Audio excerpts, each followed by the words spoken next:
রংপুরে ৮ দফা দাবিতে বাংলাদেশ সম্মিলিত সনাতনী জাগরণ জোটের বিভাগীয় সমাবেশ অনুষ্ঠিত হয়েছে। শুক্রবার ২২শে নভেম্বর বিকেলে নগরীর মাহিগঞ্জ ডিগ্রি কলেজ মাঠে এই সমাবেশ অনুষ্ঠিত হয়।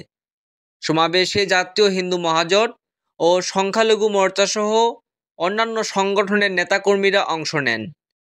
এ সময় সমাবেশে বাংলাদেশ সনাতন জাগরণ মঞ্চের কেন্দ্রীয় কমিটির মুখপাত্র চিন্ময় কৃষ্ণ দাস ব্রহ্মচারী বলেন, গত ৫ই আগস্ট ছাত্র জনতার গণ অভ্যুত্থানের উপর সারা দেশে হিন্দু সম্প্রদায়ের উপর নির্যাতন, নিপীড়ন ও মন্দিরে হামলার বিচারের দাবিতে আন্দোলন করে আসছে সনাতন জাগরণ মঞ্চ।